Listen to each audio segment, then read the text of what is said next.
Muy buenos días a todas y todos. Se abre esta audiencia pública sobre excepciones preliminares y eventuales fondos, reparaciones y costas en el caso Terrones Silva y otros versus Perú. El juez Roberto F. Caldas no participará en esta audiencia por motivos de fuerza mayor. El propósito de esta audiencia pública es escuchar las declaraciones de 3 presuntas víctimas propuestas por sus representantes y un testigo propuesto por el Estado. Asimismo, se escucharán los alegatos orales finales de las partes y las observaciones finales de la Comisión Interamericana de Derechos Humanos sobre excepciones preliminares y eventuales fondos, reparaciones y costas en el presente caso. Antes de empezar, doy la bienvenida a la representante de la Comisión Interamericana de Derechos Humanos, la señora Silvia Serrano Guzmán. Bienvenida.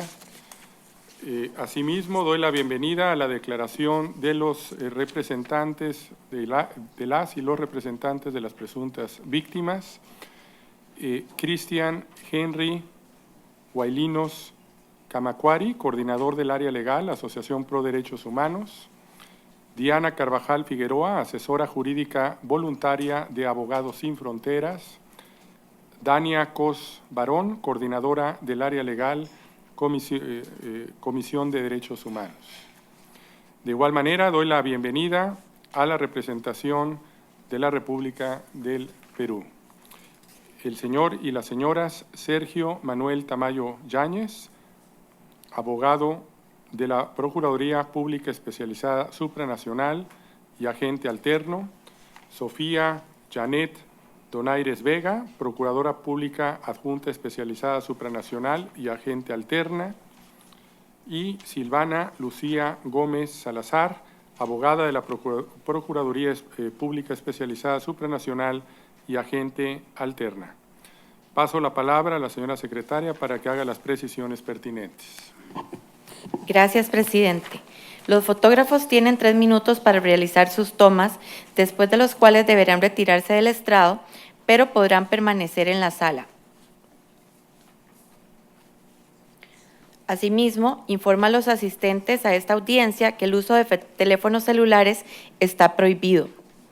De conformidad con el artículo 51 del reglamento, la Corte escuchará inicialmente a la Comisión Interamericana, la que hará una breve presentación del caso y expondrá los fundamentos de la presentación del mismo ante este tribunal, así como cualquier asunto que considere relevante para su resolución. Posteriormente, el tribunal escuchará las declaraciones de 3 presuntas víctimas y de un testigo. Los representantes de las presuntas víctimas y el Estado podrán interrogar a los declarantes en los tiempos y orden previamente acordados. Posteriormente, los representantes y el Estado podrán presentar sus alegatos finales orales sobre excepciones preliminares y eventuales fondos, reparaciones y costas. Finalmente, la Comisión Interamericana presentará sus observaciones finales. Gracias, presidente. Muchas gracias, señora secretaria. Daré ahora la palabra a la representante de la Comisión Interamericana de Derechos Humanos. Solicito a la doctora Silvia Serrano Guzmán que proceda con la presentación. Un saludo al señor presidente de la Corte Interamericana de Derechos Humanos, a la señora jueza y los señores jueces de la Honorable Corte, al ilustre Estado del Perú, a la representación de las víctimas y al público presente. El presente caso acumulado se trata de 5 desapariciones forzadas por parte de agentes estatales en el contexto de las graves violaciones de derechos humanos y crímenes de lesa humanidad cometidos en la lucha subversiva en Perú, antisubversiva en Perú. Wilfredo Terrones Silva era abogado de la Asociación de Abogados Democráticos y representaba casos de personas procesadas por terrorismo. Su desaparición forzada tuvo inicio de ejecución el 26 de agosto de 1992.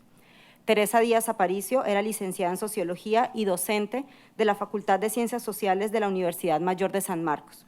Su desaparición forzada tuvo inicio de ejecución el 19 de agosto de 1992. Santiago Antesana Cueto fue privado de libertad el 7 de mayo de 1984 en el marco de un viaje que realizó por el velorio de su padre y como consecuencia de intentar defender a su tío que estaba siendo detenido. Su tío fue liberado días después y esta fue la última vez que se le vio con vida al señor Antesana. Existen diversos elementos que indican que esta víctima en particular también fue sometida a actos de tortura. Néstor Rojas Medina era un joven de 20 años, estudiante de locución radial. En 1990, Sendero Luminoso incursionó donde se ubicaba la casa de su madre, lo que resultó en un desplazamiento. Tiempo después, Néstor Rojas Medina regresó a dicho lugar por unas pertenencias, momento en que inició su desaparición forzada con su privación de libertad el 26 de enero de 1991. Cori Clodolia Tenicela Tello era estudiante de la Universidad Nacional del Centro de Perú. Su desaparición forzada tuvo inicio de ejecución el 2 de octubre de 1992. En los 5 casos, las desapariciones forzadas continúan cometiéndose al día de hoy, pues el Estado no ha logrado establecer el destino o paradero de las víctimas. Además, las desapariciones forzadas de Néstor Rojas Medina, Cori Clodolia Tenicela Tello, Teresa Díaz Aparicio y Wilfredo Terrones Silva permanecen en situación de impunidad total. Si bien existe una condena por la desaparición forzada de Santiago Antesana Cueto, la misma es solo sobre uno de los responsables y esta única persona condenada se encuentra prófuga, por lo que la pena impuesta no se ha cumplido. Aunque en algunos de los casos se han recibido indemnizaciones administrativas, las mismas son ínfimas y no responden a la gravedad de la responsabilidad internacional del Estado por casos de desaparición forzada y a la magnitud del impacto que ésta tiene en los familiares. Además de que las reparaciones son ínfimas, tampoco se trata de reparaciones integrales ofrecidas por parte del Estado. La Comisión reitera que las 5 desapariciones forzadas del presente caso tuvieron lugar en un contexto que ya ha sido ampliamente conocido, documentado y descrito por ambos órganos del sistema interamericano, así como por la Comisión de la Verdad y la Reconciliación. Conforme a dicho contexto, el Estado, a través de sus cuerpos de seguridad, cometió graves violaciones de derechos humanos. Esto incluyó, en lo relevante para el caso, el uso sistemático de la desaparición forzada con unos modus operandi particulares en la lucha antisubversiva. La desaparición forzada tuvo especial incidencia en los periodos en los cuales tuvieron inicio de ejecución las desapariciones del presente caso. Otro contexto relevante es el relativo a las universidades como blanco de dicha lucha antisubversiva. Estos contextos tienen implicaciones importantes tanto en materia de verdad histórica como en materia probatoria sobre la ocurrencia de las 5 desapariciones forzadas. Esto será reforzado y profundizado el día de mañana en las observaciones finales. Las recomendaciones formuladas por la Comisión en el informe de admisibilidad y fondo acumulado 516 no fueron cumplidas. En la etapa de transición, la Comisión otorgó una prórroga solicitada por el ilustre Estado peruano sin que al término de dicho plazo se contara con información sobre avances sustantivos en todas las investigaciones, medidas específicas para diseñar un plan de búsqueda de las 5 víctimas desaparecidas, ni propuestas concretas de reparación integral para los familiares.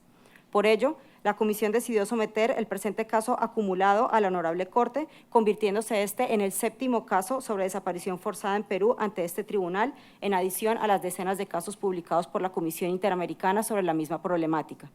A pesar de las decisiones de los órganos del sistema interamericano y de las reparaciones y recomendaciones dictadas, el Estado peruano no ha logrado ofrecer una respuesta eficaz, tanto en materia de esclarecimiento como de justicia, reparación y búsqueda efectiva de restos de víctimas de desaparición forzada. Es esta falta de respuesta integral, a pesar de las múltiples condenas por parte de la Comisión y de la Honorable Corte, la que nos tiene nuevamente en esta audiencia, escuchando 5 casos adicionales de la misma naturaleza. Gracias, señor presidente. Muchas gracias a la representante de la Comisión Interamericana de Derechos Humanos. Solicito a la señora secretaria llamar a la primer declarante, tomar sus datos y realizar las prevenciones pertinentes. Gracias. Marcelina Medina Negrón.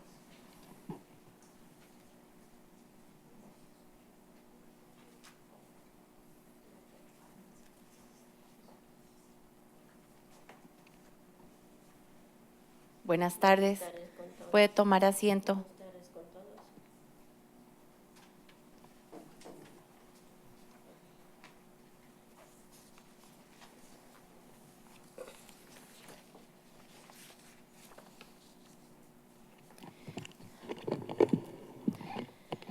Buenas tardes, señora Marcelina. Le solicito declarar ante la Corte su nacionalidad y lugar de residencia y nombre completo. Yo me llamo Marcelina Medina Negrón, Su nacionalidad peruana, y el lugar de residencia. en Lima. Gracias. La declarante deberá limitarse a contestar clara y precisamente la pregunta que se le formula. Se informa que fue citada por la Corte para declarar sobre la forma como supuestamente se enteró de la detención de su hijo, las alegadas acciones de búsqueda de justicia emprendidas a nivel nacional e internacional, la supuesta falta de información de parte de las autoridades sobre el paradero de su hijo o sus restos y las alegadas consecuencias de la desaparición de la presunta víctima sobre su vida familiar y su proyecto de vida. También se informa a la declarante que, de acuerdo con el artículo 53 del reglamento de la Corte, los estados no podrán enjuiciar a las presuntas víctimas, a los testigos y a los peritos, a sus representantes o asesores legales, ni ejercer represalias contra ellos o sus familiares a causa de sus declaraciones, dictámenes rendidos o su defensa legal ante la Corte. Gracias, presidente. Muchas gracias. Daré la palabra a la representación de las presuntas víctimas para que procedan con el interrogatorio y solicito que indiquen a la Corte el nombre de la persona que hará el interrogatorio y proceder con él. Muchas gracias, señor presidente. En principio, la representación de las víctimas desea expresar su atento saludo a la jueza y los jueces de esta honorable Corte, el mismo que se hace extensivo a los representantes de la Comisión Interamericana de Derechos Humanos y a los representantes del Estado como al público en general. En esta oportunidad, mi colega, Diana Carvajal, será quien se encargará del interrogatorio.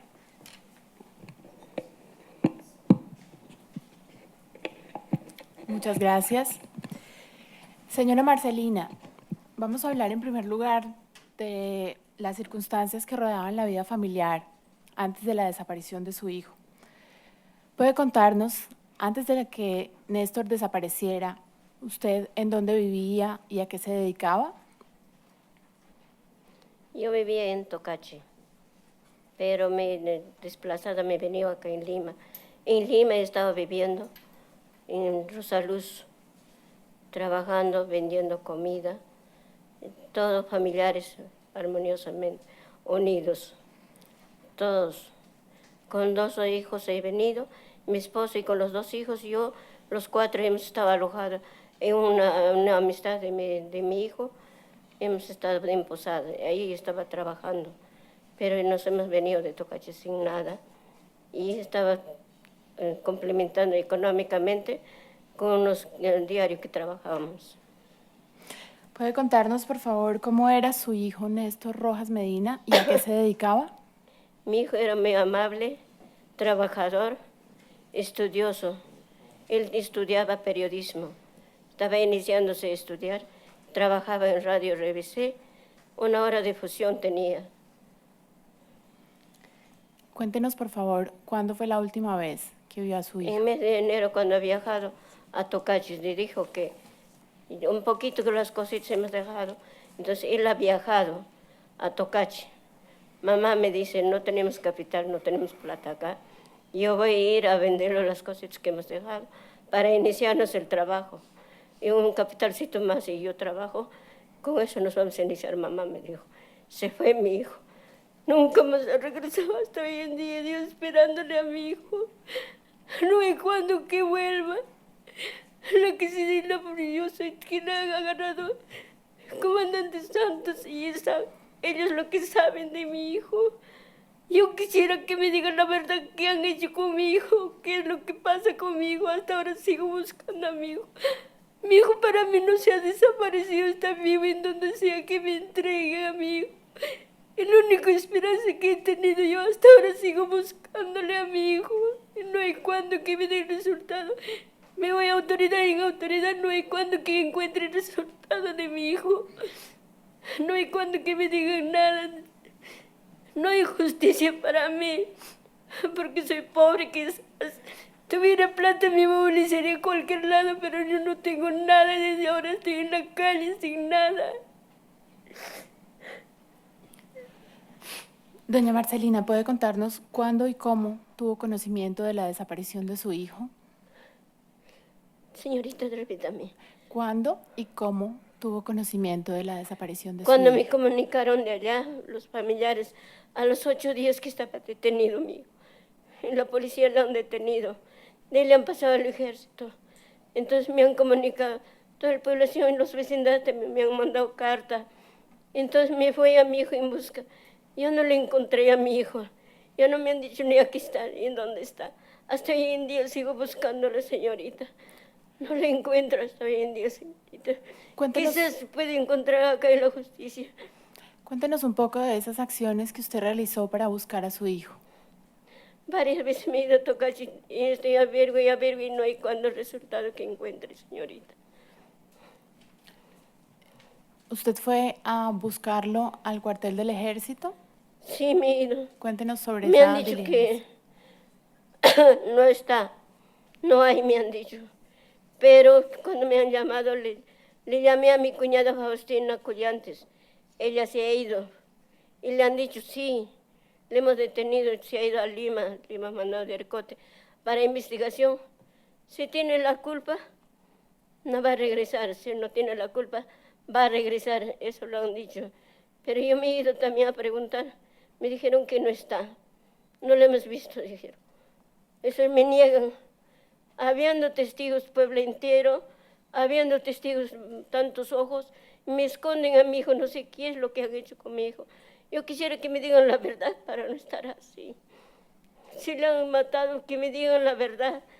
Esos capitanes saben, ellos son encargados de eso. Hay testigos pueblo entero de Tocache. No es uno ni dos, millones de personas han visto. ¿Qué necesidad tengo de venir hasta acá, pedir justicia? Solo que estoy mal, hasta yo abierto casi me muero ahora. Y me he venido así en busca de mi hijo. Que ésta se encuentre acá justicia. Eso es lo que pido, señorita. ¿Podría decirnos si alguna autoridad del Estado peruano le brindó ayuda en estas acciones de búsqueda? Se le he denunciado, pero nunca me han dado resultado. Hasta hoy en día.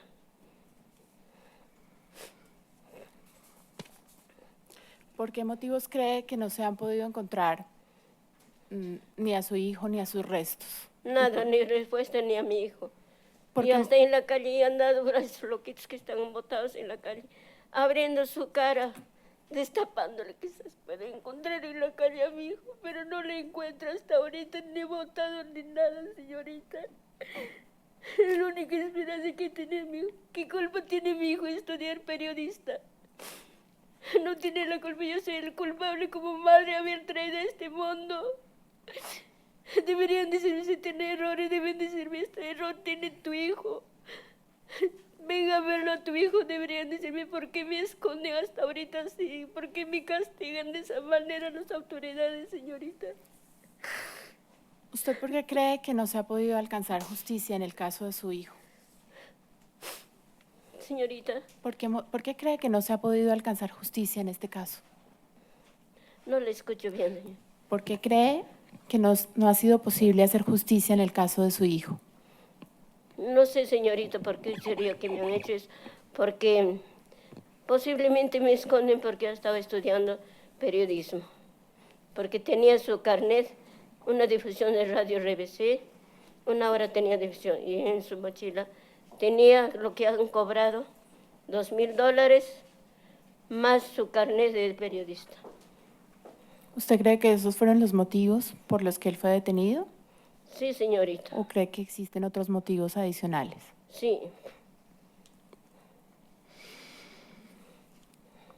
¿Usted ha participado en alguna diligencia o investigación tendiente a determinar la responsabilidad relacionada con la Los desaparición que de son su hijo? responsables son comandante Santos y Isaac.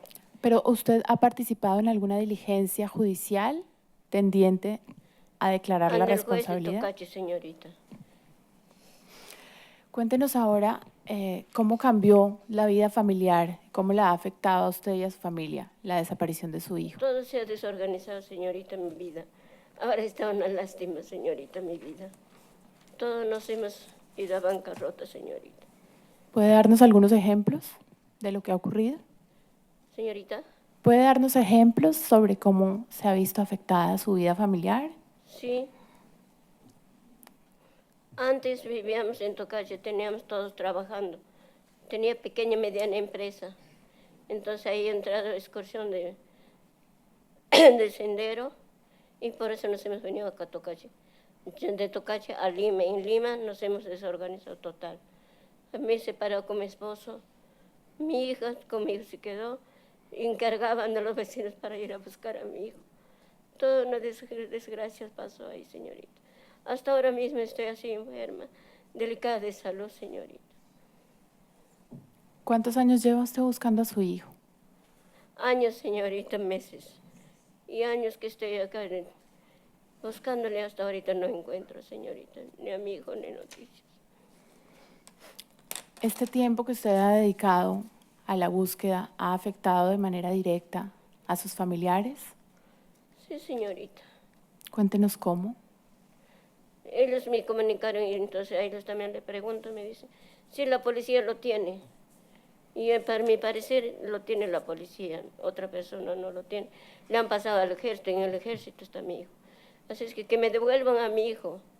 Si le han matado, que me digan, si lo han comido su carne, le hayan comido si quiero su huesito, que me devuelvan para contentarme, para estar tranquila.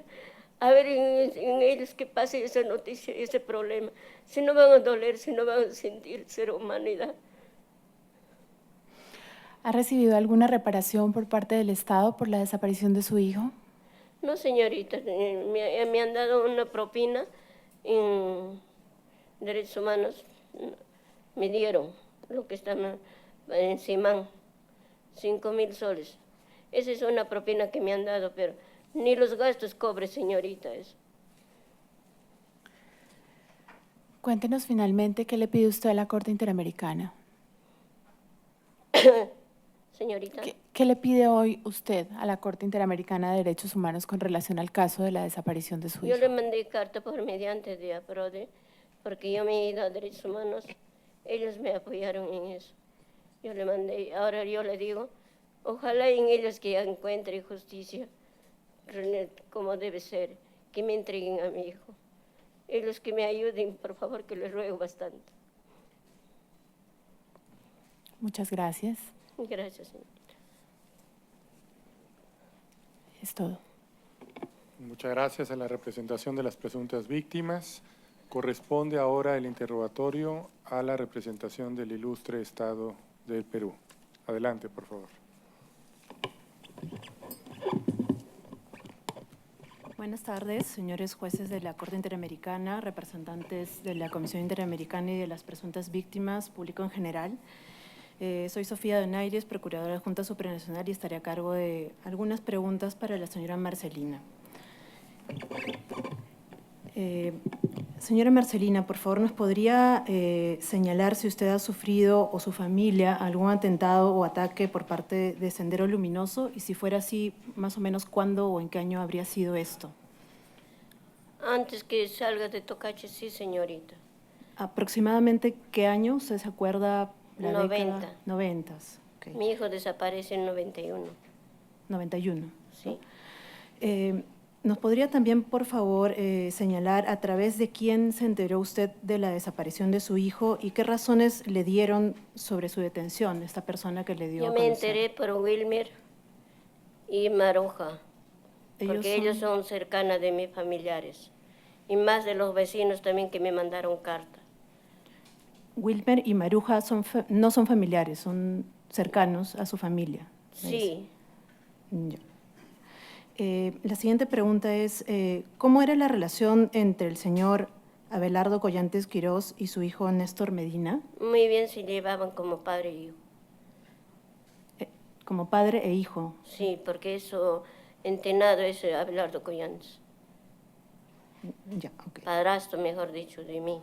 Mi esposo. Ok. Sí. Y bueno, finalmente, si nos pudiera también precisar cuáles fueron las acciones o gestiones específicas que usted realizó inmediatamente después de que supo de los hechos que le habrían ocurrido a su hijo y si en estas acciones también contó con la participación o con la ayuda del señor Abelardo Collantes. Sí, me ha ayudado a buscar él también. ¿Y en qué acciones específicas? Él económicamente me ayudaba para poder ir a buscar. Yo me iba a buscar a mi hijo. Él se quedaba con mi hijito y yo con mi hijita hasta mientras que yo me iba a buscar. Bueno, eso es todo. Muchas gracias. Gracias, señorita. Muchas gracias a la representación del ilustre Estado del Perú. Corresponde ahora a la señora y los señores jueces realizar preguntas, si así lo desean. Juez Patricio Pazmiño Freire, juez Eugenio Raúl Zaffaroni, jueza Elizabeth Odio Benito. Adelante, por favor. Gracias, presidente. Doña Marcelina, Sí, señorita. primero que todo, muchas gracias por haber venido aquí ante la Corte a explicarnos parte, por lo menos, de lo que usted ha vivido y ha sufrido Sí, señorita. en todos estos años.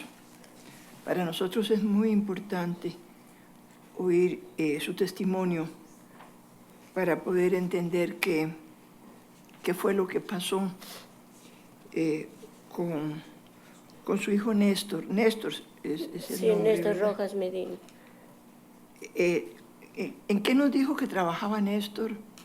Él estudiaba periodista, Estudiaba para periodista. sí, y trabajaba en Radio Revisión, una hora de fusión tenía acá en Lima. Vivía con ustedes Sí, en su casa. De ahí fue donde desapareció. cuando ha viajado de acá a Tocachi. ¿Y ustedes lo buscaron a dónde? A Tocachi me fue después de 8 días que estaba detenido. En la policía. En la policía lo ha detenido tal comandante Santos y Isaac. Los dos es el responsable, señora jueza, de mi hijo. A la señora jueza, le pido por favor que me digan dónde está mi hijo. Es el único que pido yo. Que me digan la verdad. Yo le ruego bastante, señorita. Que me digan dónde está, que no me torturen de esa manera. A ver, en su caso, de ellos que pase, a sus hijos que lo tengan así torturándole sin ver su familia. Ay, ¿qué van a hacer, señorita? Yo no quiero ser ese el único hijo que tengo. La única esperanza que tenía, señorita, él trabajaba en periódico. Tenía ese periodista, su intención era ser periodista. ¿Qué culpa tiene, señorita? Yo soy el culpable de haber traído a este mundo, señorita. Que me digan la verdad, el único que pido, señorita, las cosas. Vamos a tratar de ayudar en la búsqueda de esa verdad. Cuando usted fue a buscarlo a la policía, ¿pudo verlo, hablar con él o no? No, señorita. Total, me escondieron.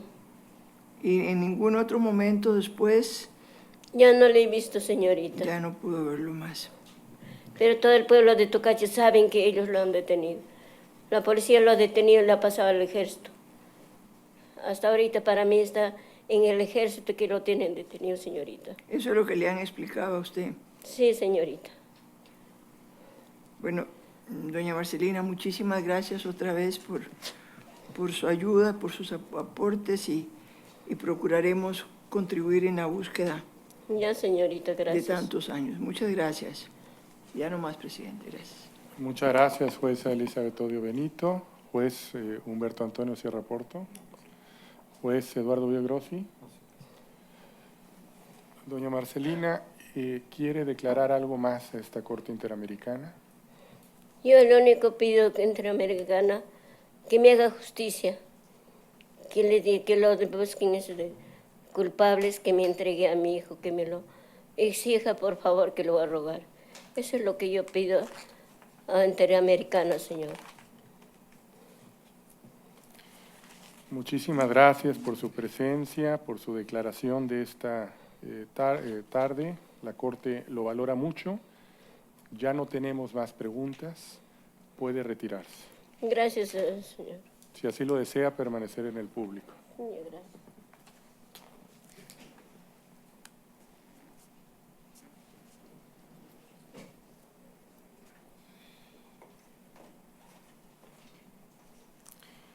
Solicito a la señora secretaria llamar al segundo declarante, tomar sus datos y realizar las prevenciones pertinentes. Gracias, presidente. Wilfredo Terrones Landazuri.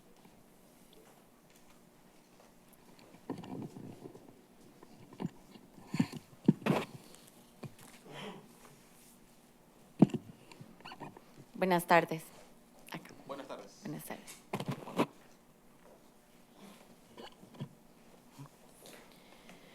Le solicito manifestar ante la Corte su nombre, Sí, mi nombre es Wilfredo Ricardo Terrones Landazuri, nacionalidad, peruana, lugar de residencia. Callao, provincia constitucional del Callao, en Perú. Gracias. El declarante deberá limitarse a contestar clara y precisamente la pregunta que se le formula. Se informa que fue citado por la Corte para declarar sobre la forma en que supuestamente se enteró de la detención de su padre, de su hijo, de su padre, la falta de acceso a la justicia y a la verdad en el caso, las acciones de búsqueda de justicia emprendida a nivel nacional e internacional y las alegadas consecuencias de desaparición de su padre sobre su vida familiar y su proyecto de vida. Se informa al declarante que, de acuerdo con el artículo 53 del reglamento de la Corte, los estados no podrán enjuiciar a las presuntas víctimas, a los testigos y a los peritos, a sus representantes o asesores legales, ni ejercer represalias contra ellos o sus familiares a causa de sus declaraciones, dictámenes rendidos o su defensa legal ante la Corte. Gracias, presidente.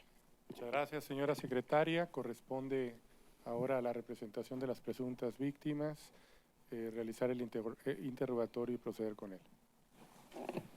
Muchas gracias, señor juez. Señor Wilfredo, por favor, cuéntenos, en el año de 1992, ¿usted qué edad tenía? Tenía, para el mes de agosto del año 92, tenía 19 años de edad. ¿A qué se dedicaba? Era estudiante universitario de agronomía, pero al momento de los hechos me encontraba recluido en el penal, en la prisión Miguel Castro Castro, acusado del delito de terrorismo. Cuéntenos, por favor, ahora cómo era la vida familiar antes de la desaparición de su padre. ¿Cómo eran en general las relaciones familiares? Pues muy buenas. Nos llevábamos muy bien, soy hijo único. Mi familia es una familia de clase media, mi madre era profesora de una escuela pública, mi padre era abogado, litigante, pero vivíamos en una casa familiar de los abuelos, vivía mi abuela, algunos tíos, unos 2 o 3 primos más, pero todo muy bien, muy armónico, muy buena vida familiar, donde yo recuerdo, ¿no? ¿Puede decirnos, por favor, cómo era su padre, el señor Wilfredo Terrones Silva, y a qué se dedicaba? Mi padre, lo recuerdo, una persona muy noble, muy solidaria, muy sensible, muy cariñoso con nosotros, con mi mamá, conmigo, con mis abuelos. Muy bueno, muy colaborador, muy preocupado por el bienestar de todos nosotros en la familia. Por el lado de sus propios padres, sus hermanos, lo querían tanto por ser el hijo que más se preocupaba por ellos, por mis abuelos que estaban delicados, por mis tías, mi tío, mis primos. Siempre lo han recordado como el tío, el hijo más preocupado, más solidario, ¿no? Más sensible, más noble de todos ellos. Yo lo recuerdo así, conmigo era una persona muy cariñosa. Y como abogado yo recuerdo también era muy profesional, muy serio, muy responsable, muy comprometido también con las causas que defendía, con su trabajo. ¿Puede contarnos cuándo fue la última vez que vio a su padre? Yo estaba recluido en el penal Miguel Castro Castro, en la prisión de Castro Castro, en Lima. Mi padre iba a visitarme con cierta frecuencia, 1 o 2 veces por semana, y la última vez que hizo eso, que me visitó, fue entre la quincena o después de la quincena del mes de agosto del año 92. Ocurre que ahí me detienen en el año 91, mi padre y mi madre van a visitarme de ese momento siempre, nunca me dejaron solo. Todos los días de visita iba mi madre, eran 3 veces a la semana, las 3 veces a la semana iba ella a visitarme. Mi padre también, los días domingos, y ocasionalmente, digamos, durante el año 91 hasta los primeros meses del 92, también iba otros días a verme, porque él en su condición de abogado, porque era mi abogado también, podía visitarme en fechas distintas a la visita familiar. Entonces yo lo veo, como le digo, después de la quincena de agosto del año 92, Y bueno, esperaba justamente una visita de él para fines de ese mes y eso no ocurrió, ¿no? Cuéntenos entonces ahora un poco sobre el contexto de la desaparición de su padre. ¿Cómo y cuándo tuvo conocimiento de que había sido desaparecido? Bueno, el contexto. Yo, como le digo, estaba recluido en el penal Miguel Castro Castro desde el 91 y en el mes de mayo del año 1992 se produce una masacre por parte de fuerzas del Estado peruano, fuerzas policiales, no sé si militares también del Estado peruano, en un caso que ya ha sido judicializado y con sentencia de esta misma corte, y caso por el cual soy incluso parte de las víctimas, ¿no? Y que por cierto hasta hoy no he sido reparado por el Estado peruano. Estamos hablando del año 92, en mayo. Entonces luego de esta masacre, a los presos sobrevivientes nos vuelven a recluir en condiciones más difíciles, más duras, aislados, con golpizas. A muchos presos los trasladan a diferentes penales en sitios muy apartados y muy inhóspitos, ¿no? Del país. Restringen las visitas familiares, hostigan a los abogados. Pero bueno, mi padre, por ejemplo, logra que a los pocos días de esa masacre de mayo, interponer un recurso de habeas corpus para mí, que era su hijo y en este caso su defendido. Fue el único caso que yo recuerdo en que se interpuso una acción de habeas corpus y resultó favorable. Bueno, en el sentido de que fue un juez, fue un médico legista y revisaron mi estado de salud, mi integridad física, ¿no? Entonces, en esas condiciones es que para agosto de ese año la visita familiar era una vez al mes. Mi padre podía verme incluso con más frecuencia porque era mi abogado. Esperaba la visita de mi madre y de mi papá para fines de agosto y eso no se produjo. Y a fines de ese mismo mes, el delegado, una especie de representante de todos los presos que estábamos en cada pabellón, me comunica que tenía las referencias, ¿no? Le habían comunicado a otros abogados que también iban al penal que mi padre había sido desaparecido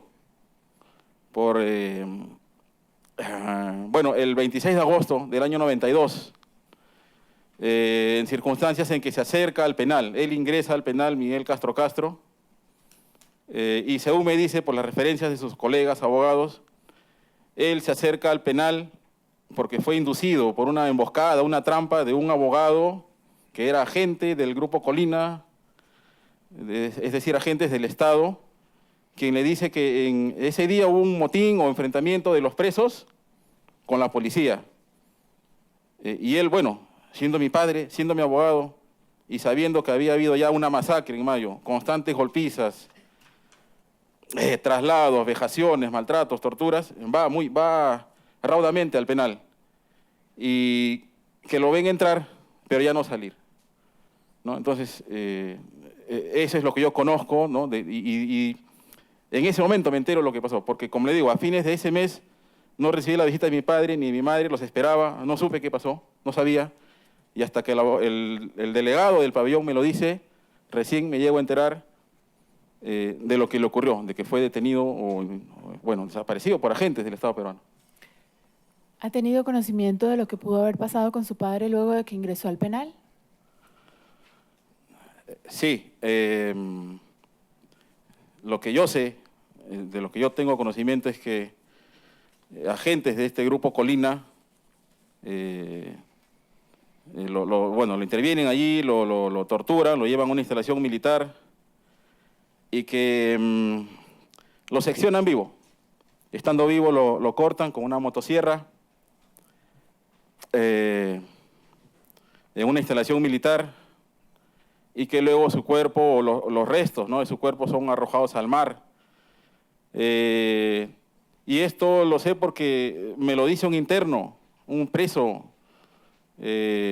político que yo conocí cuando llegué al penal y que él en estos sucesos de mayo, luego de mayo justamente le envían a otro penal, muy lejos de Lima, y él ahí se entrevista con un agente del Grupo Colina, Mesmer Carles. Él le hace saber que fue testigo de que a mi padre lo torturan y lo seccionan vivo con una motosierra. Y también he podido ver las declaraciones, y eso está en una revista peruana que circula a nivel nacional, la revista Caretas, que otro agente de este grupo Colina, Clemente Alayo, afirma también que entre los métodos que tenían para eliminar cuerpos de personas estaba el arrojarlos al mar. Y él dice, textualmente aparece en esa revista, que también fue el caso del abogado democrático Wilfredo Terrones. O sea, que eso hicieron con su cuerpo. Lo seccionaron vivo con una motosierra y arrojaron sus restos al mar. ¿Podría decirnos ahora qué acciones realizó su familia luego de tomar conocimiento de la desaparición de su padre? Mi madre se contactó con abogados colegas de mi papá, con mi tío, muy especialmente, otros familiares, y empezaron a hacer la búsqueda. Como tenían esa referencia de que fue al penal, fueron al penal, preguntaron a las personas que lo habían visto ingresar, no tuvieron ninguna respuesta en el mismo penal, fueron a buscar en diferentes centros de detención, comisarías, la DIRCOTE, no sé, cuarteles, tengo entendido que mi tío fue a cuarteles, fueron a la morgue, a hospitales, y interpusieron una denuncia, pusieron una denuncia ante la Fiscalía. Sé también que acudieron a organismos de derechos humanos, incluso creo que si el caso está en esta instancia es porque hicieron también esa gestión. Y también recuerdo, mi madre me comentó que el Colegio de Abogados de Lima, del cual mi padre era también miembro, afiliado, se pronunció a inicio de septiembre del año 92, denunciando el caso de la desaparición de mi padre. ¿Tiene conocimiento de si luego de producidos los hechos, alguna autoridad brindó algún tipo de apoyo a usted o a su familia? No. Más bien todo lo contrario. Mi madre me dijo desde el primer momento que pudo verme, que fue al mes siguiente, porque ese mes ya no me visitó, que no tuvo ningún apoyo, más bien rechazo, hostigamiento y esta especie de sensación, ¿no? de inseguridad, ¿no? Es decir, ella se acerca a preguntar, por ejemplo, al mismo penal donde se supone que a él ha sido desaparecido, sentía esa inseguridad de acercarse, ¿no? De que podía sufrir ella misma represalias, porque ya habían ocurrido esos casos, ¿no? Que no hubo ningún tipo de apoyo ni de las autoridades ni de la policía. He podido ver este año que me acerqué a declarar ante la Fiscalía en mi país que hubo un informe de la policía del año 93 donde dan a entender, especulando, ¿no?, que mi padre pudo haberse pasado a la clandestinidad y por tal razón cerraron el caso. Estamos hablando de más de 25 años, ¿no?, en que no ocurrió tal cosa. Entonces mi madre, mi tío, mis familiares sintieron ese rechazo, ese hostigamiento, y al punto que se sintieron amenazados, temían represalias. Mi madre por ella misma y también muy especialmente por mí. Yo me encontraba en ese entonces, como le digo, recluido, procesado, sin sentencia. Como pasó muchas veces, han organizado cuántas veces, castigos, represalias, traslados a sitios lejanos. Y la vida misma, mi propia vida corría peligro. Mi madre lo sintió así, yo también percibí eso. Ya había habido una masacre y eso podía ocurrir nuevamente. ¿Tiene conocimiento acerca de si se inició algún tipo de investigación judicial para determinar lo ocurrido con su padre y para determinar quiénes fueron los responsables? Recién me he enterado este año que he ido a declarar ante la Fiscalía y, como le digo, que se abrió una primera investigación fiscal, ¿no? Pero que todo se cerró el año 93. Y es recién el año pasado que empiezan a llegar citaciones a mi casa para declarar por este caso de mi padre. Y desde el primer momento que me hacen entrega de esta notificación me dicen que porque la Corte Interamericana de Derechos Humanos está viendo el caso, está viendo este expediente, es que me están citando. Y me lo han vuelto a decir este año cuando ya he ido a declarar, que me están citando efectivamente porque es la Corte, porque es el sistema interamericano el que está, no sé, ordenando o está viendo el caso y bueno, por esa razón proceden a abrir el caso, ¿no? ¿Por qué motivos cree que no ha sido posible encontrar los restos de su padre ni alcanzar justicia en este caso? Bueno, evidentemente es ese afán del Estado, de sus agentes, de encubrir este crimen, de no asumir su responsabilidad. O sea, el no investigar implica no descubrir lo que ocurrió allí, la verdad de los hechos, ¿no? E incluso falseando con esta idea de la clandestinidad. Yo creo que es eso, yo creo que estos más de 25 años transcurridos claramente lo revelan, ¿no? Hay, no sé, elementos, cosas que hacen claramente suponer esto, todos los incidentes, las cosas lo hacen ver. Incluso cuando he ido a ver este expediente, he visto ahí documentos, informaciones que revelan claramente eso. Mi padre era un abogado litigante que defendía muchos tipos de casos, pero muy especialmente defendía casos de presos políticos, de personas acusadas del delito de terrorismo. Estamos hablando del año 92, en un proceso de conflicto armado interno en mi país, en el Perú. Estas personas, mi padre, era vista pues como una persona incómoda para el Estado, probablemente hasta como enemigo del Estado, porque así se los ha tratado. Él sentía eso, yo también lo sentí estando preso allí, en esa condición, acusado de terrorismo, es decir, como preso político. Entonces, yo creo que esa es una importantísima razón, por qué el Estado ha actuado así, por qué no se ha interesado en buscar la verdad, mucho menos en hacer justicia. Y por último, ¿no? Con las noticias que yo tengo, creo que es muy poco probable ya poder encontrar, ¿no?, los restos de mi padre, si es que fueron arrojados al mar, pero por lo menos se puede saber qué ocurrió y por qué ocurrió esto, ¿no? ¿Por qué el Estado actuó así y por qué sigue hasta hoy actuando así? Gracias. Por favor, ahora cuéntele a la Corte cómo ha afectado la vida familiar, qué consecuencias ha tenido sobre su propia vida y la de su familia, la desaparición del señor Wilfredo Terrones. Mire, el solo hecho de venir acá no es nada cómodo para mí. Bueno, lloré mucho, estaba perdiendo a mi padre, mi gran apoyo, mi gran amigo. Yo, como le digo, tenía 19 años, en el año 92, estudiante universitario. Estando preso, él era incluso mi abogado, mi principal soporte, psicológico, moral, material. En este caso el tema pues de la defensa legal también. Me afectó mucho, Él era mi apoyo antes de llegar a la prisión, estando preso, como le digo, desde que entré a ese penal, nunca dejó de visitarme, aún en las condiciones más difíciles para él mismo y para mí.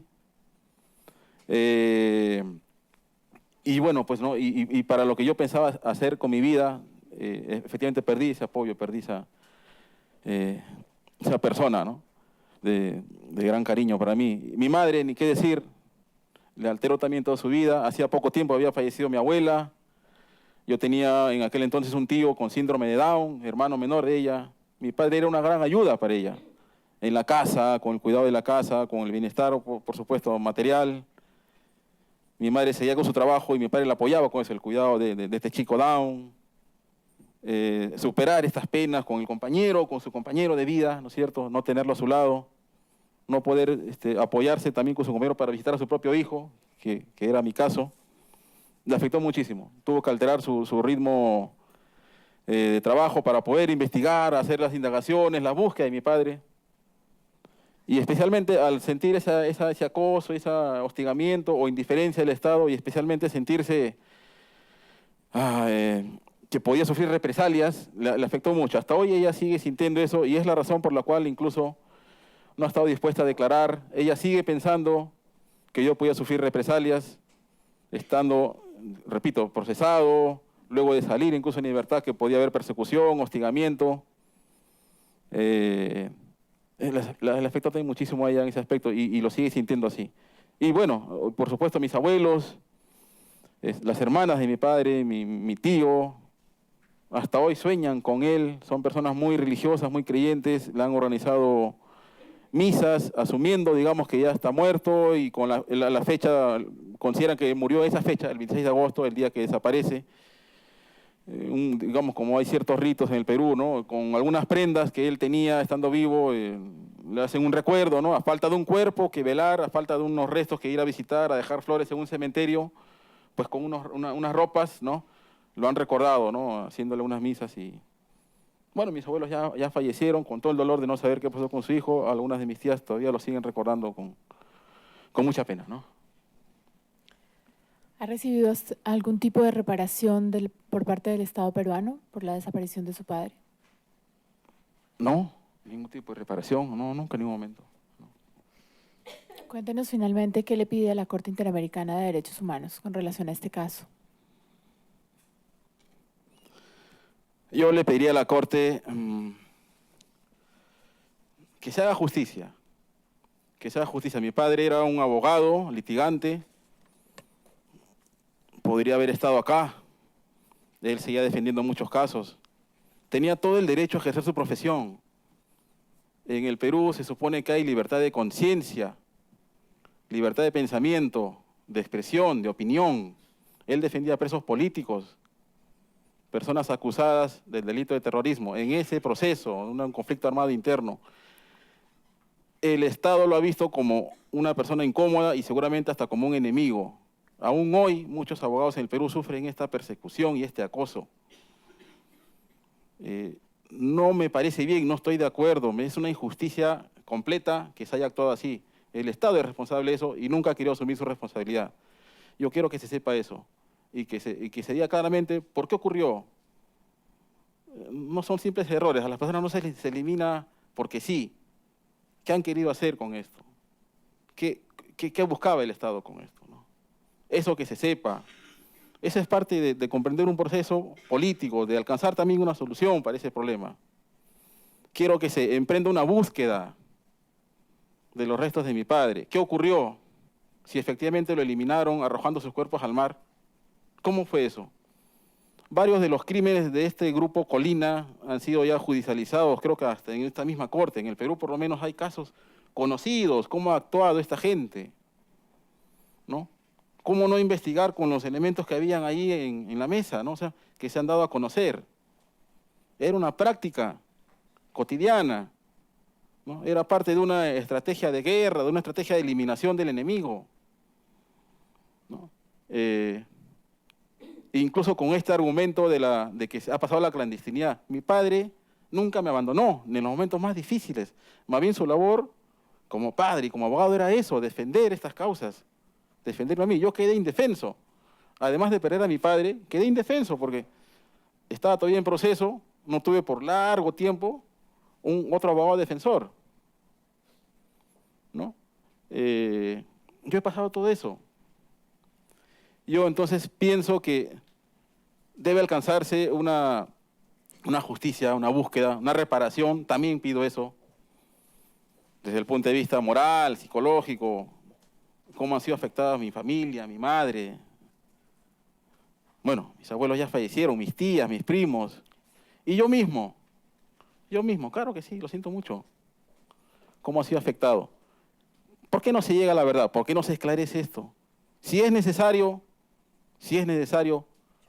yo estoy dispuesto a aceptar una solución política. Un tema de que se sepa la verdad.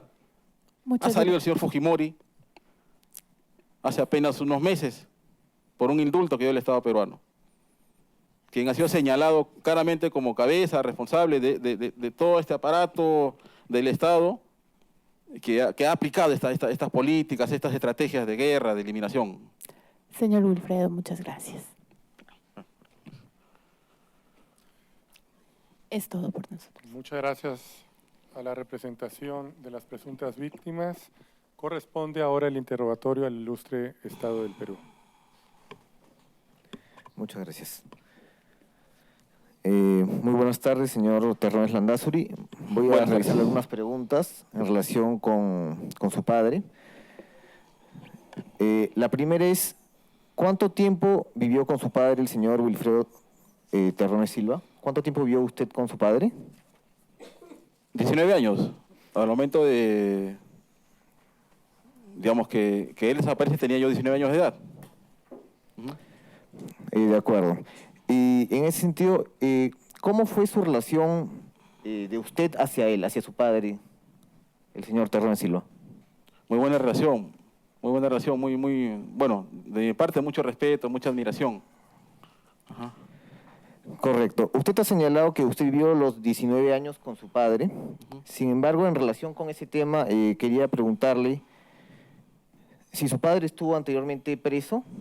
Sí, estuvo preso, desde el año 81 hasta el año 85. Evidentemente yo no iba a la prisión con él, no iba a convivir con él en la prisión. Para mí he vivido 19 años con mi padre, he ido a visitarlo también, acompañado de mi madre a la prisión. Esa es la idea de vivir 19 años con mi padre. Para mí, no podía acompañarlo estando yo preso también con él, ¿verdad? De acuerdo. ¿Su padre pertenecía a la Asociación de Abogados Democráticos? Mire, siempre he oído eso. Yo sé que mi padre se reconocía como un abogado democrático. No sé el estatus jurídico de esta institución, ¿no? No conozco, pero sé que eran abogados que defendían causas de sindicatos, de asociaciones de vecinos. Mi padre, fíjese, ha sido incluso funcionario del Estado peruano. Ha sido alcaide de la prisión El Frontón, la isla del Frontón. Y también ha sido juez de tierras en la provincia de Jaén, si mal no recuerdo, en el norte de Cajamarca, Jaén o Bagua. Eso ha sido a entre mediados y fines de los años 70. ¿No? Y bueno, ya luego con este proceso del conflicto armado interno, él, que seguía viendo diferentes tipos de causas civiles, creo que ha visto herencias, ¿no? Temas de tierras, también se dedicó muchísimo a ver temas de presos políticos, de defensa de presos políticos, ¿no? De acuerdo. En el periodo que estuvo preso su padre, del año 81 al año 85, ¿por qué delito estuvo preso? Acusado de delito de terrorismo. De acuerdo. Ante esta alegada desaparición de su padre en alguna oportunidad le dijo si había sido víctima de amenazas o seguimientos por parte de agentes del Estado. No me ha dicho eso, no me dijo eso, pero bueno, ha visto muchos casos de presos políticos y especialmente cuando se da el golpe, el llamado autogolpe de Alberto Fujimori el 5 de abril del año 92, él se mostró muy preocupado por mí, por él mismo, por la situación, ¿no? de los presos. Y bueno, y ciertamente un mes después, ¿no? La primera semana de mayo del año 92 se produce esta masacre pues, de la prisión Miguel Castro Castro en Lima. Muy bien. Respecto a la misma desaparición o presunta desaparición de su padre, usted, entiendo, no pudo presenciar esta supuesta detención. ¿Es así? Claro, no he podido verlo, he estado preso. ¿Usted estuvo preso en Castro Castro entre qué fechas? Me detienen en mayo del año 91 y a la prisión propiamente me llevan en junio, mediados de junio del año 91. Estando ahí es que se produce la masacre de mayo del año 92. Mi padre desaparece el 26 de agosto del año 92. ¿Y por qué delito estuvo preso? Acusado del delito de terrorismo. ¿Del año 92 hasta el año? ¿O en qué periodo de fechas estuvo preso por el delito de terrorismo? Estuve hasta el año 1999. Estuvo sentenciado, o sea, fue condenado con una sentencia definitiva, no solo procesado. Claro, pero el año 92 estaba procesado. Luego, si mal no recuerdo, el año 94, me ponen 5 años de prisión. Debía salir el año 96, en junio. En el mes de marzo del año 96, faltando 3 meses para salir en libertad, bueno, anulan el juicio y me ponen 8 años, ¿no? 3 años más. De acuerdo. ¿Usted cuando terminó su periodo en la prisión, realizó alguna búsqueda o acción relacionada a la desaparición de su padre? Lo conversé con mi madre y lo he conversado todo este tiempo. Y habiéndose dado la noticia de la Corte, ¿no es cierto?, que me han comunicado los doctores de APRODE, y también con esta agitación de la Fiscalía lo he conversado mucho. Pero siempre he tenido presente esa sensación de inseguridad, de acoso, de hostigamiento, de posibles represalias, de riesgos. ¿Ya? Entonces, mi madre misma dijo que, bueno, justamente ante esta situación, el caso quedó así, ¿no? ¿Y qué tipo de amenazas habría sufrido su madre? Me refiero al hecho de haber sentido esa inseguridad, ese hostigamiento, esa frialdad, cuando se acerca al penal, cuando va a la DIRCOTE, cuándo va a la comisaría. Imagínese, se supone que mi padre ha ingresado por la llamada tranquera, que es el ingreso al penal. Nunca nadie ha ido a entrevistar a las personas que vendían allí, que lo han reconocido al momento de ingresar. Nunca ha habido ese tipo de investigación. Me parece tan simple preguntar a los posibles testigos que lo han visto entrar y que nunca haya ocurrido eso. Bueno, una siguiente pregunta sería, durante esta búsqueda que se realizó ante las autoridades estatales, ¿estas autoridades le negaron a usted información sobre el paradero de su padre? Mire, como le digo, esta búsqueda la hizo mi madre, y especialmente acompañado por mi tío, hermano de mi papá, y los abogados, colegas de mi padre. ¿Y a ellos le negaron la información? ¿Le negaron información sobre el paradero de su padre?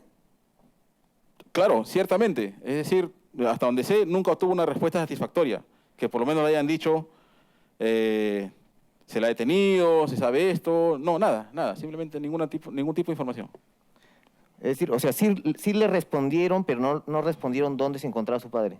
Sí brindaron una respuesta, pero no una respuesta concreta. Bueno, evidentemente al tocar una puerta alguien responde, pero no hay pues un documento, algo que diga eso. Más bien el documento que hay del año 93 especula que se pasó a la clandestinidad, ¿no? Y además de esto, ¿usted o sus familiares o otras personas interpusieron recursos judiciales, presentaron alguna denuncia por la presunta desaparición de su padre? Como le digo, hasta donde sé, de lo que mi madre me ha relatado, fue todo en esos meses, el año 92, de agosto para adelante. Y ante la frialdad, la indiferencia del Estado, una búsqueda infructuosa. Y digamos claramente, pues estamos hablando del año 92, el régimen de Fujimori cae todavía el año 2000. Prosiguieron pues los crímenes, las desapariciones, la pregunta es ¿no? si presentaron una denuncia concreta ante la Fiscalía, Ministerio Público o cualquier otro organismo sobre la desaparición de su padre. Sí, claro. Por eso es que hay una investigación. ¿Pero ante qué organismo? ¿Y cuándo? No lo sé muy bien, en verdad. Mi madre me dijo que hizo las gestiones ante la Fiscalía, fue a la policía, fue a los cuarteles. Está bien, muy bien. Usted también ha hecho referencia a que su padre, entre sus actividades, también se dedicaba a la defensa de presos políticos. ¿Podría definir de manera más específica en qué consiste o a qué se refiere con preso político? A personas acusadas del delito de terrorismo. Correcto. Sobre su participación, usted ha referido que a partir del año pasado ha asistido a citaciones fiscales ante el Ministerio Público por la investigación relacionada a la presunta desaparición de su padre. Hay una citación fiscal que es del 3 de julio del año pasado, el 3 de julio de 2017, que fue la primera citación en la que fue usted invitado. ¿En esa citación usted asistió? No. ¿Por qué no asistió?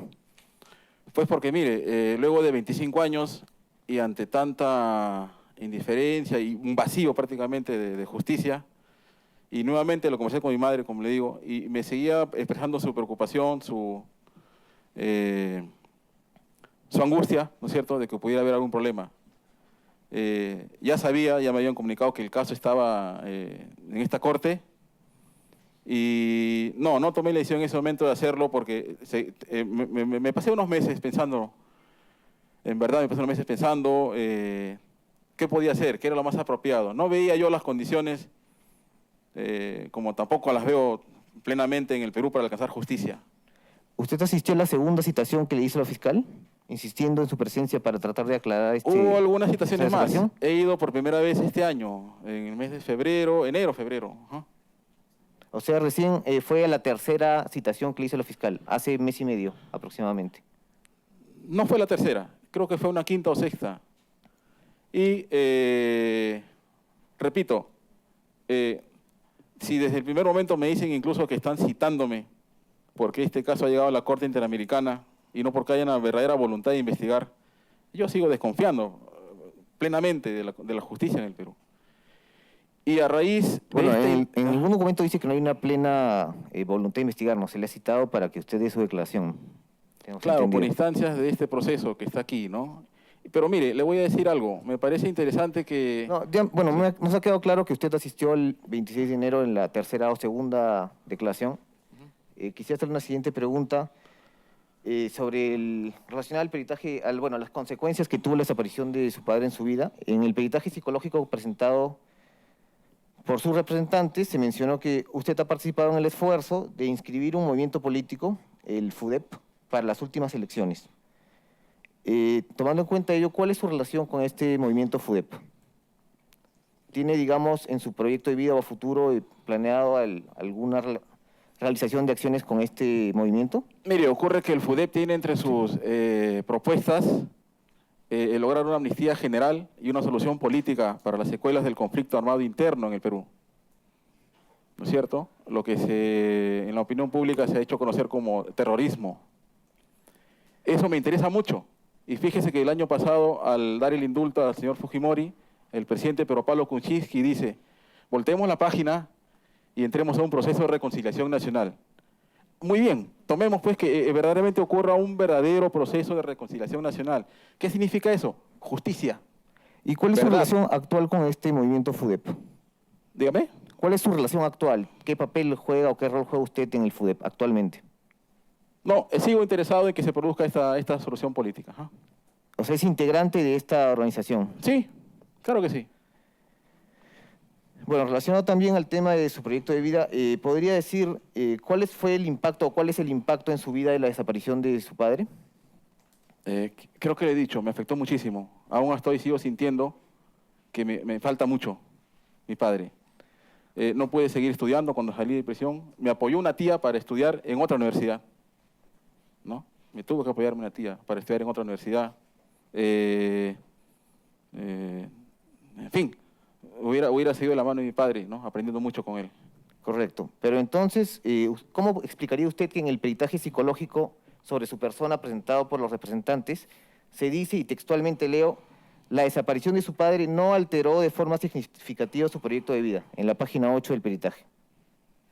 No he leído ese peritaje, pero puedo decirle algo. Yo he estado preso del año 92 al año 99. En lo inmediato, el año 92... El peritaje fue presentado por sus representantes, ¿no? ¿Ha realizado usted? En lo inmediato, el año 92, yo seguía preso, en un proceso sin sentencia. Ah, no, pero digamos, ¿usted no está de acuerdo con este peritaje, con esta afirmación? Porque en el peritaje dice que la desaparición no afectó su proyecto de vida. El peritaje psicológico, ¿no? Ajá. Mire, ¿no estaría de acuerdo con este peritaje realizado por los representantes? ¿Puede dejar contestar? Perdón, si puede hacer la pregunta, por favor. Claro, la pregunta es, ¿cómo explica usted que este peritaje dice que no afectaba a su proyecto de vida la desaparición de su padre? Que no lo alteró significativamente. ¿Se encuentra usted de acuerdo con este peritaje psicológico que le han realizado en esa afirmación? Desconozco esa afirmación, pero quisiera decirle algo en todo caso. Cuando dice que no afectó significativamente el proyecto de vida es porque mi proyecto de vida se truncó el año 91 cuando me detuvieron. O sea, no fue por la desaparición de su padre, sino porque lo detuvieron en el año 91. Pero por cierto que también me afectó eso. Claro que sí. ¿Cómo que no? He quedado sin defensa y no, luego de salir... Claro, pero el peritaje psicológico dice que esta desaparición no alteró de forma significativa. Perdón, esto no es un diálogo. Tiene que haber preguntas concretas para que respondan. Bueno, la pregunta es si está de acuerdo con este peritaje en este extremo, ¿no? Un segundo. Perdón, puede hacer pregunta concreta, no es un diálogo, y haga la pregunta y va a contestar el declarante, ¿no? Claro, sí es. Lo que le conste, por supuesto, va a contestar lo que le conste. Entonces, por favor, ceñirse a hacer la pregunta concreta. Sí, la pregunta es si usted está de acuerdo con este extremo del peritaje psicológico. Se lo voy a explicar muy claramente y lo conversé con el doctor Gibaja, quien hizo el peritaje. Me afectó, por cierto, muchísimo. Pero ¿sabe qué? He sido lo suficientemente fuerte para sobreponerme. No me estoy desmoronando. Ajá. Y yo me reafirmo en eso aquí. Porque ese es justamente parte de estas políticas del Estado, ¿no es cierto? Me siguen viendo como enemigo, probablemente. Usted ha mencionado otras cosas, ¿no? Porque estamos buscando una solución a este problema. No me parece bien. Muchas gracias.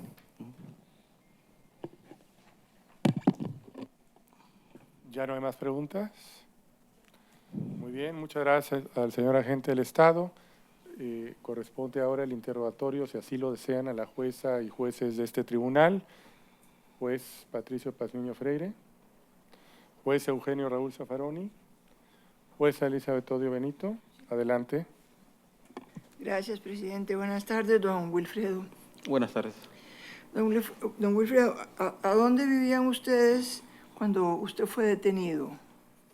En el Callao, en la misma vivienda donde estoy hoy día residiendo con mi familia. ¿Siguen viviendo ahí? ¿Usted estudiaba en ese momento? Estudiaba agronomía en la Universidad Agraria La Molina de Lima. ¿Y solo usted fue detenido o algunos de sus compañeros también? Ahí me detienen solo. A usted, solamente a usted lo detuvieron. Y inmediatamente lo detienen y lo acusan de terrorismo. Mire, es un detalle muy interesante el que estaba investigando, porque cuando a mí me llevan de la comisaría a la Fiscalía de Globo de la Ircote, les llama la atención mi nombre, Wilfredo Terrones. Y me preguntan, y yo les digo, yo soy hijo de un abogado, Wilfredo Terrones Silva. Y en este lugar, en Adircote, mi padre iba con frecuencia, justamente para ver los casos de personas que estaban detenidas allí, acusadas del delito de terrorismo. Entonces, claramente para ellos este es el hijo del abogado Wilfredo Terrones Silva, ¿no? O sea, yo creo que hasta este elemento incide ahí en mi tratamiento en esa situación, ¿no? En cómo se me involucra en este proceso. Usted, además de estudiar, ¿qué hacía? ¿Participaba en actividades políticas? ¿Hacía manifestaciones contra el gobierno? ¿Qué hacía usted? Estudiaba en la universidad. No, veía movimientos sociales en la universidad, había movimientos políticos, había movimientos. En aquel entonces empezó a estar muy en boga todo un movimiento ambientalista, ecologista. Participaba en prácticas incluso en parcelas, ¿no?, de cultivos. En general creo que me interesaba toda la actividad que veía yo en la universidad. Y cuando finalmente logra salir de la cárcel, ¿a qué se dedica, don Wilfredo? Saliendo de la universidad, al mes siguiente ingreso a la Universidad del Callao a estudiar economía. ¿Terminó su carrera? No, no la terminé. ¿Y ahora en qué trabaja? He vuelto a la universidad, he vuelto a retomar los estudios luego de muchos años y trabajo haciendo investigación socioeconómica, entrevistas sociales, encuestas, líneas de base, evaluaciones de programas sociales, ¿no? ¿Y su mamá? ¿Qué hace su mamá? Mi madre era profesora de una escuela pública de educación especial, con especialidad en retardo mental. Y seguía ejerciendo su labor hasta el año 2013. Pero el año 2013 sufre ingresa al hospital. El servicio de la Seguridad Social en el Perú le había diagnosticado un problema con la vesícula, pero en realidad era un cáncer al estómago muy avanzado. Tuvieron que extirparle las 4/5 partes del estómago, pero en realidad estando allí tantos días, perdiendo mucha sangre, porque llegó a tener 6 de hemoglobina, es que le da un accidente cerebrovascular, ¿no? Y queda ella postrada en silla de ruedas con una hemiplegia izquierda. Y hasta hoy sigue ella con la parálisis, usa una silla de ruedas, por ahí un bastón a veces para dar unos pasos. Evidentemente luego de un año no pudo recuperarse, entonces se le declaró con incapacidad permanente y fue cesada, ¿no?, en su labor como docente, recibió una pensión muy ínfima, ¿no?, del Estado peruano. ¿Usted en este momento no tiene confianza en las instituciones judiciales peruanas? Efectivamente, por lo que acabo de manifestar, el mismo modo en que me lo han hecho saber por qué me llaman, más de 25 años de omisión de justicia, de renuencia en buscar la verdad. Pero creo que algunos signos de la vida política pueden ser útiles, ¿no? Este llamado a la reconciliación que hizo el presidente Kuczynski, el hecho de que esté ya aquí en la Corte viéndose este caso, que se estén ya resolviendo algunos temas de ese tipo. O sea, creo que puede llegarse a estas soluciones, pero es un tema hasta de presión política, hasta de una solución distinta, ¿no? Que por supuesto pase también por conocer la verdad, porque se haga justicia con este caso. Bueno, muchísimas gracias, don Wilfredo, por su comparecencia esta tarde ante la Corte, se lo agradecemos muchísimo. Y ya no tengo más preguntas, presidente, gracias. Gracias, jueza Elizabeth Odio Benito. Juez Humberto Antonio Serra Porto. Juez Eduardo Biogrossi.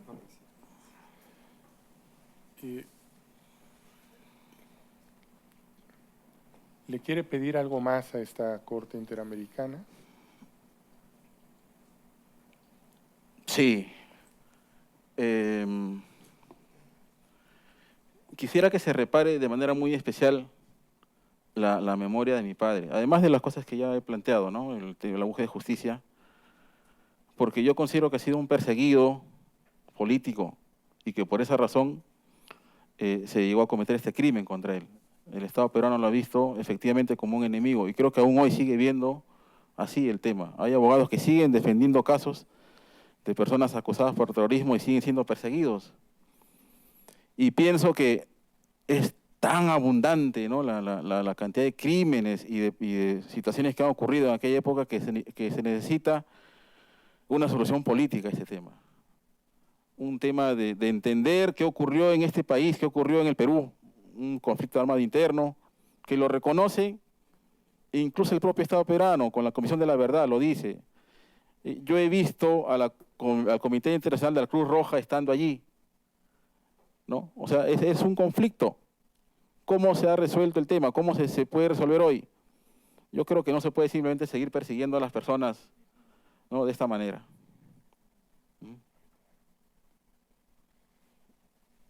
Sí, el juez Patricio Pazmiño Freire, adelante.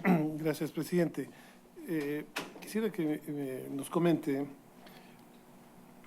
porque me quedó una duda, más que nada. Usted dice que fue procesado y sentenciado por terrorismo. Así Claro, fue. acusado del delito de terrorismo. Pero, ¿cuál fue el delito? ¿Que usted pertenecía a un grupo armado, realizó atentados?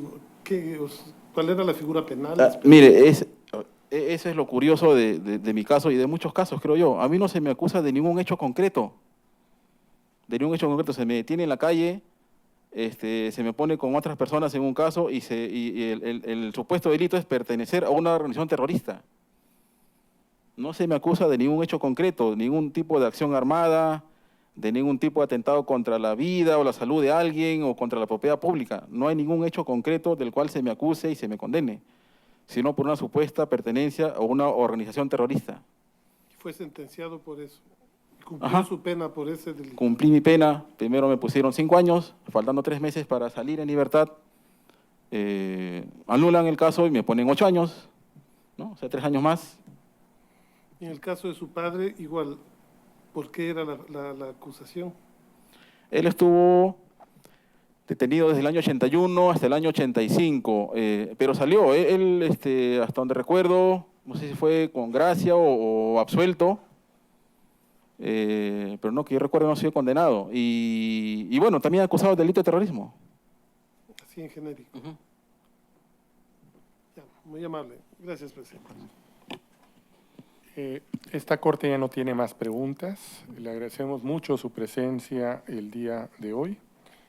Puede retirarse. Muchas gracias. Permanecer en el público si así lo desea.